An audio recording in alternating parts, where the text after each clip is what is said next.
Hey there, welcome back to the channel. Thanks for being here. Well, it's time for another Tools and Tech Tuesday, and today I thought we'd talk about some medical tech, and that is my experience with getting stem cell surgery. So here's my experience with getting a stem cell surgery almost 10 years later.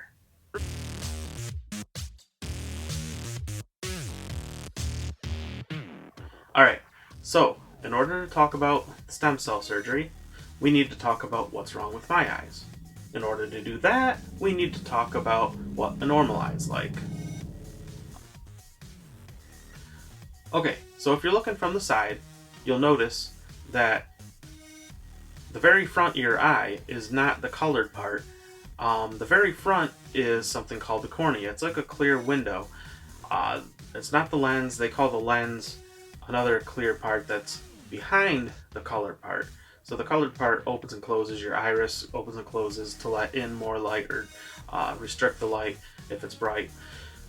Well, that's one of the things that's wrong with my eyes, okay, is in fact, the name of the condition, aniridia, as I understand it, it actually means lack of iris or no iris. Okay, around that clear part of your eye on the outside, that cornea, you have, of course, you have the white part, but in between the two, you have this ring of stem cells.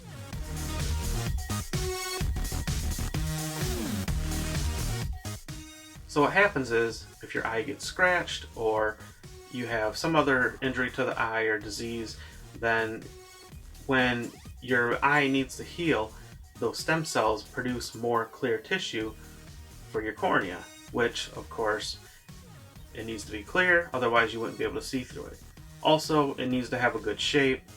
That's what glass is correct for, if I understand correctly, is the shape of the cornea.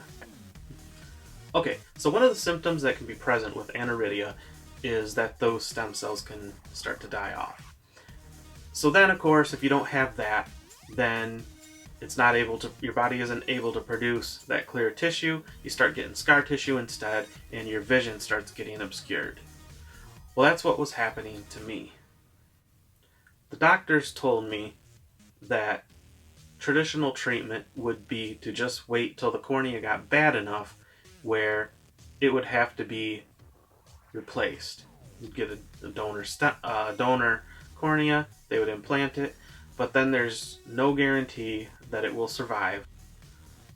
So, having known people that have had cornea transplants, the length of time that they tend to stay good in your eye seems to be sort of random. I've talked to people that have had them go bad after even just weeks. Sometimes it's a year, sometimes it's decades.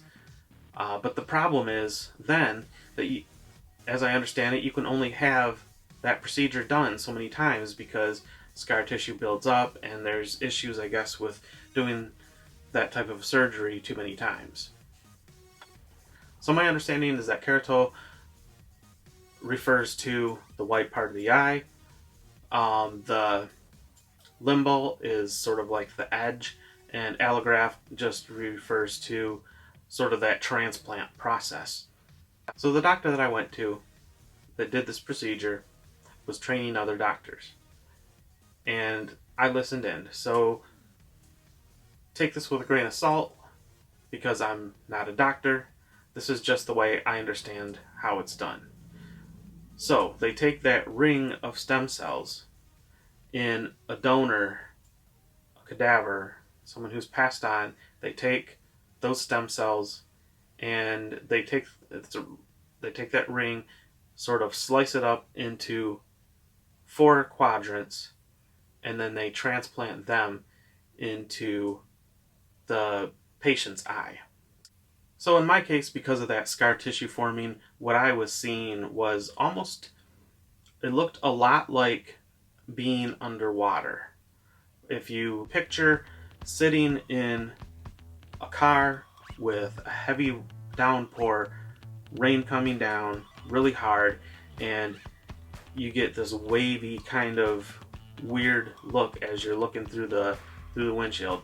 So if you're just sitting still in the car, you don't have the the wipers on, and the water's just sort of cascading, making this wavy look in whatever you're looking at. That's kind of what I was seeing beforehand.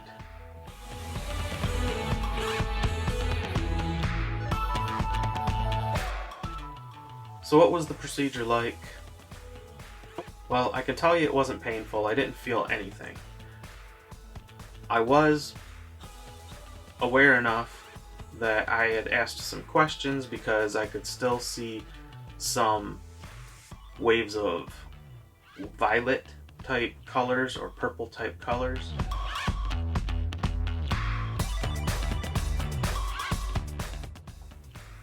So I woke up later, my eye was patched, I couldn't see anything out of it, it was just dark because the patch was over it. I was given lots of eye drops to take, 9 if I remember correctly, in one single dose.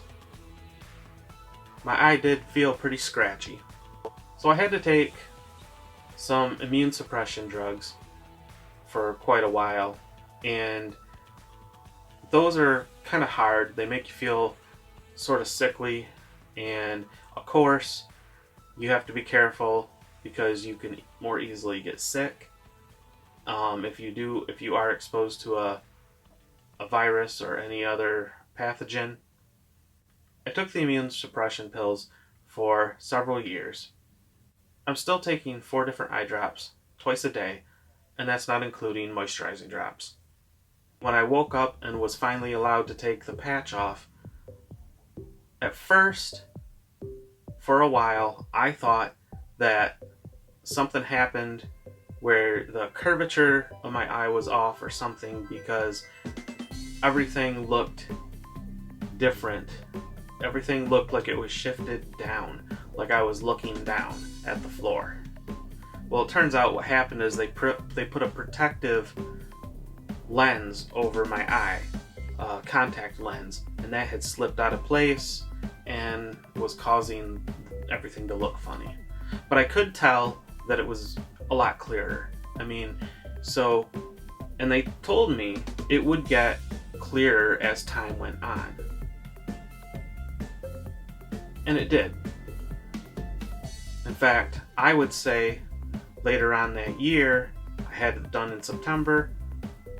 Later on, at the end of 2010, a few months later, I would say I saw at least as well as I ever have.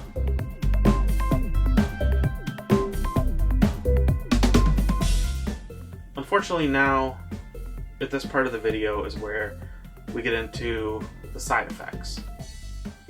I probably can't say with 100% certainty that this is a direct side effect of the procedure. In fact, I don't think it's a direct side effect. I think it's sort of in proxy, because I think it might have been due to the steroids that I had to take, and my eye's reaction to those was just for my pressure to go way up.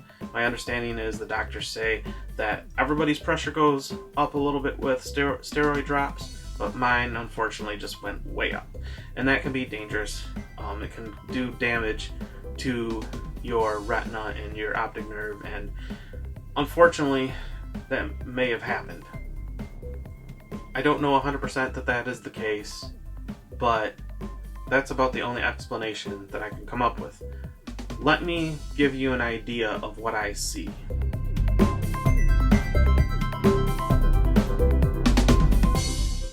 So this is what I was seeing until December 30th, 2010.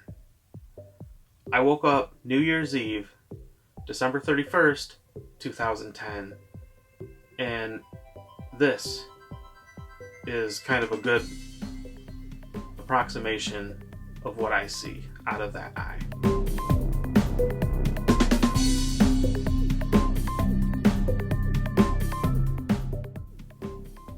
Now, when I close my eyes, those spots along the periphery are still there. So it would look kind of like this. So I don't think it's the light that's coming in. Even if I've been in the dark for hours at night, the that speckling kind of look doesn't go away. I have them pictured here in blue, but it's hard to describe. I would say it's almost like some different shades of blue. I don't know if everybody has this issue, but ever since I can remember, even as a little kid, if I was shampooing my hair and I was squeezing my eyes real tight so I didn't get soap in my eyes, well, I would end up seeing kind of little spots like this. And this is almost like I was clenching my eyes real tight like that, but it never goes away. However, it does seem to be better some days than others. So another side effect that I think is kind of related is I normally get an after image. When I look at a light source, like say a lamp or something, and then I close my eyes, it might take 2 or 3 seconds for that image to go away. Well, I've done some testing just to see, and I counted, and it seems like my left eye is still like my right eye, and my left eye always have been, but my right eye now seems to want to take about a dozen seconds, give or take a few seconds, depending on the brightness, for that image to go away. It also seems like my eye takes a lot longer to adjust to light or dark. If I'm coming out of a theater, it takes a lot longer than my other eye to adjust.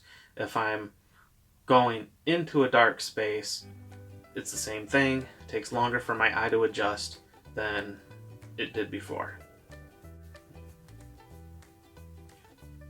So you'll notice that even though the image is still clear, there's like a snowy, speckled kind of overlay. So sometimes, if a patch of those speckles are in the way, I might have to turn my head just a little bit to see around those. And that's kind of still a weird experience for me, even though I've had that going on for almost a decade. So am I happy with the results? Yes. In fact, I was ecstatic until I had these side effects show up. Now, I'm still happy because my vision is clearer, but obviously it'd be nice if I didn't have to deal with the side effects. So will I get my other eye done? Well, barring a miracle, yes, I probably will. However, what I'm waiting for right now is them to be able to have the ability to take stem cells from another part of your body and implant those into your eyes. And then you don't have to worry about taking immune suppression drugs, and maybe you wouldn't even have to take some of the steroid drops and things like that for very long. I know they're working on the ability to use your own stem cells. I don't know how long it will take, but I'm hoping it'll be soon. There is hope to reverse these side effects if they are in fact nerve issues, because there's research being done with stem cells and other things to help regenerate nerve tissue. Overall, I'm very optimistic and enthusiastic about where things are going in the future, and that I will eventually have better vision. Let me know in the comments if you have any questions. I appreciate you taking the time to watch. See you next time.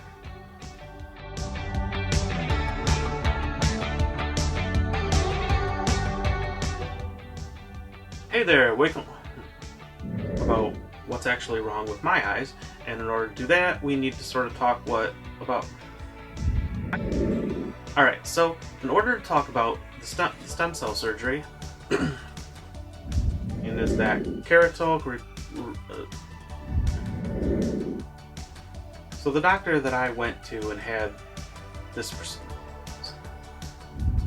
if I was I don't have those wave looking.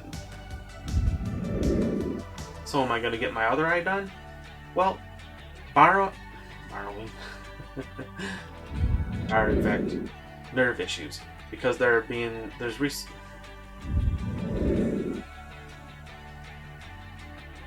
Let me know in the comments if you have any questions for me. Whoops.